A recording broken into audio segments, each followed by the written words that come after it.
Alright, so now our block's all carved and ready to run a print. So we're going to need a couple things before we start printing. So first we have our glass palette. We'll need an ink brayer to roll up the ink. And then we'll have to choose which ink we're going to use for this print. So I have a couple here. So I have this Gamblin Portland Intense Black, which is a oil-based relief ink. And we also have this Akua Intaglio Carbon Black. And if you use the Akua ink, like this is an Intaglio ink, you might need to thicken it up. And they have this called a Mag Mix. And it just makes it a little bit stiffer, because it might be a little bit loose and runny when you use it straight out of the jar. Then you also need something to print with. So we're going to do one print first by hand. And so for that, you can either, a lot of people use like a wooden spoon, and you'll put our paper on our print, and you can use this to burnish through the paper. You can use a traditional Baren, which is like a round disc, and it has traditionally like a bamboo wrapping around it. And use that to burnish through the paper and pick up the ink. I use actually a handle of one of the woodcut tools that I cut off a long time ago, and I use this and get a good impression through the block. And then it has a kind of a smaller rounded side if there's a little detail I want to pick up. So just really whatever you're most comfortable using. But a spoon, one of these wooden spoons is a pretty common way. And after we run the first print using the hand printing, we'll do the same thing using an etching press. You can kind of see the difference. So I'll be using the Portland Intense Black for this print. And it is an oil-based ink, so to clean it up, you can't use soap and water like you would the Akua. But so with the oil-based ink, like I mentioned in the first video, I use this Terpenoid Natural, and it's non-toxic, it's, works great, and it'll clean up the ink with no problem. So I get a little bit of ink out on my palette here. You always want to get your ink out by kind of going across the surface of the ink. You don't want to gouge in there because it'll make pits and grooves and it'll dry up and it just won't be very nice. So always just kind of scrape a nice layer across the surface. You can just rotate the jar as you go.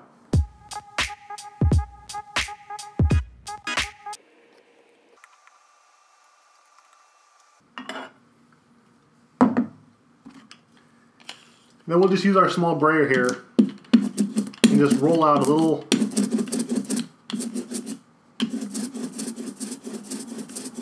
ink. You just want to get some ink and roll it, then you want to lift the brayer and then roll again, kind of let it roll on its own in the air. Otherwise you just keep rolling over the same spot and the ink doesn't really get to circulate. And you'll know you have enough ink down. It makes a really nice kind of smooth sound when you roll across it, and there's a really slight texture. If you use too much ink, you get like a real thick orange peel look, and that's way too much ink. So this is a nice amount right here. So now I'll just go ahead and ink up the block. I'll just run it across this way. Get a little bit more.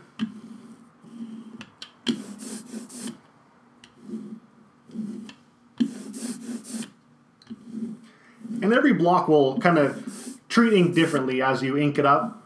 And it'll probably take a few prints to kind of get a feel for how this particular block needs to be inked up. So for the first one, I'm just getting a nice amount on there. Just so make sure I get all my cuts nice and covered.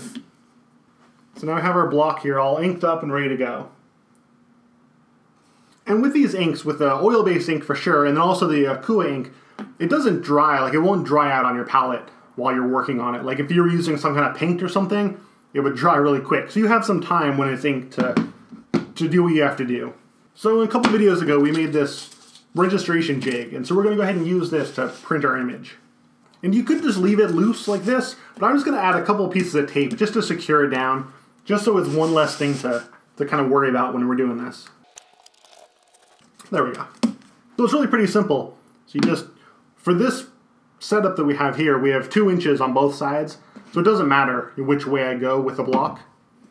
So the block will just sit right in that little corner. Then we have our paper that we tore down. You can see I have a B on here, so I know which is the front and which is the back. And we can just line up our paper on this registration jig.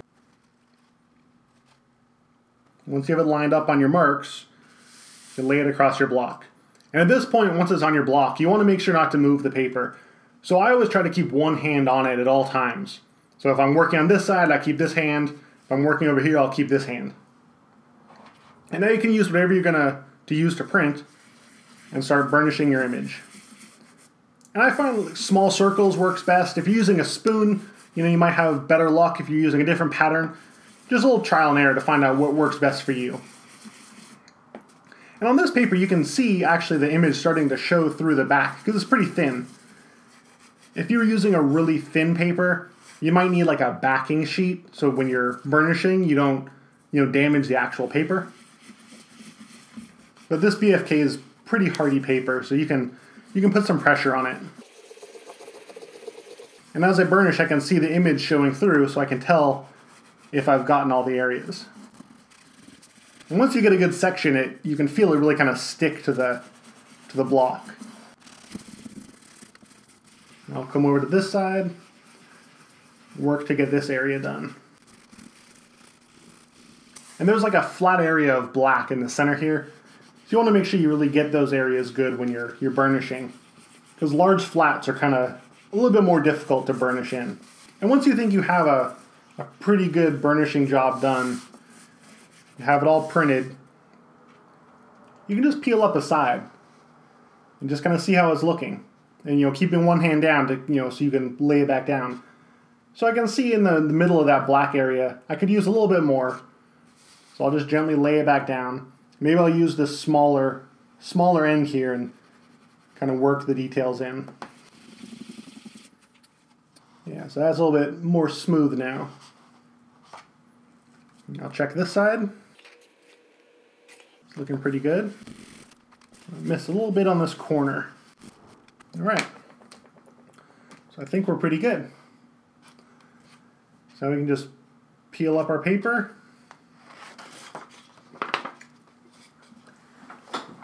And there's our first print.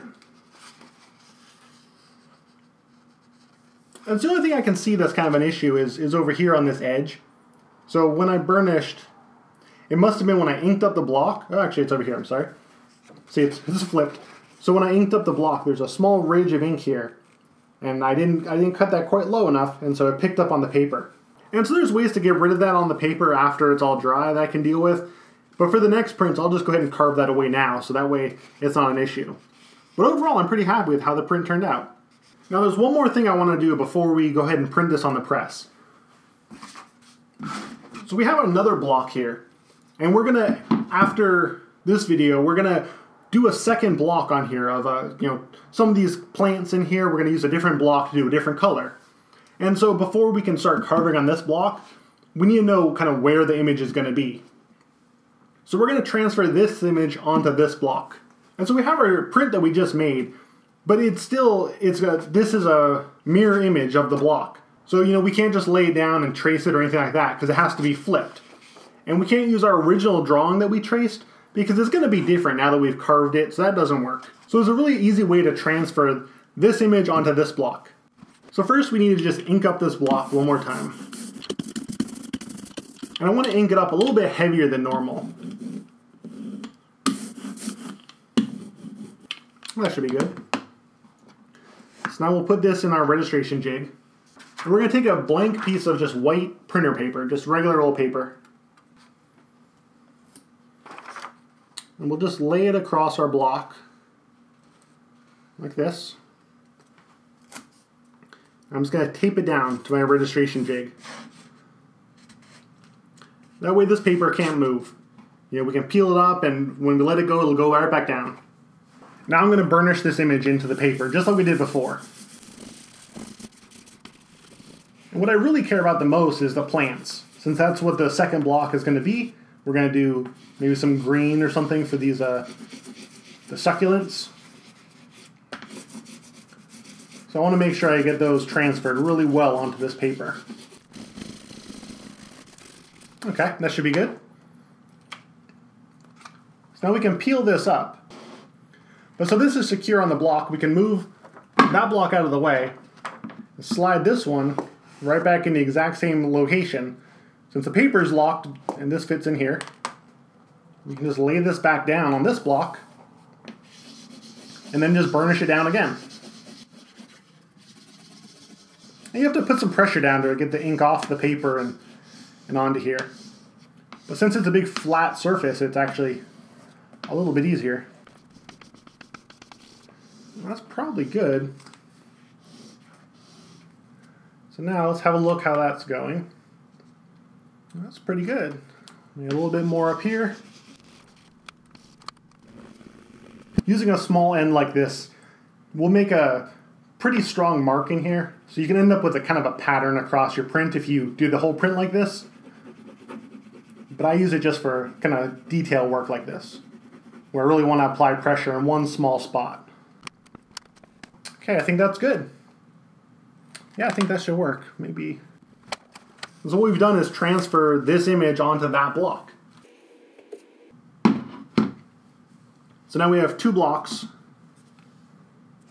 One carved, and the other one has the exact same image in the exact same location for this block. And so now in one of the later videos, we want to carve this second block. We have the image already on there, and we know right where we can outline and how it's going to look. So now I'll jump on to printing this with an etching press, just to show how that goes. Alright, so to print this with a press, it's really pretty similar. So I'm using just a small etching press. So this is called a Jack Reiston baby press.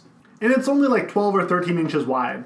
So it's good for kind of smaller work, which is great for this. And so the first thing I did was set the pressure for the rollers using the adjustment knobs up here. And you don't have to have a ton of pressure to print a relief print. I mean, it just gets squeezed a little bit between the roller and the press bed, and it'll pick up all the ink. So the first thing I did was I taped down this registration jig again on the press bed this time. And this way, no matter which block I use, as long as I orient them the same way, they'll just fit right in there, and I can line up my paper.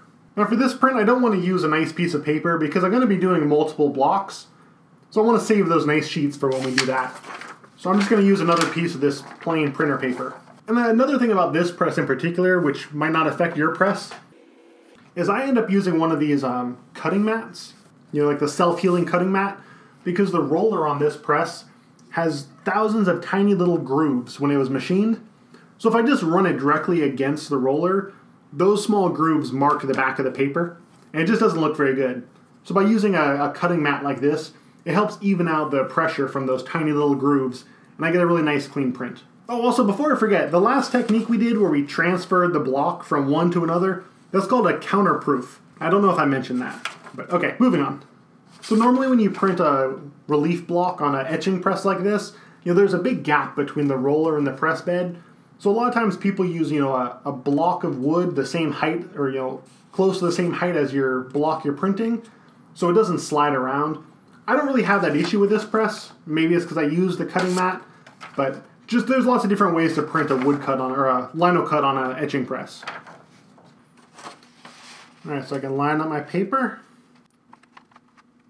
You only want to try to let it hit the block once, or it'll start to pick up ink. And I can slide on this cutting mat. And then once it's against the roller, I kind of hold it to get started, and then I can just slowly roll it through.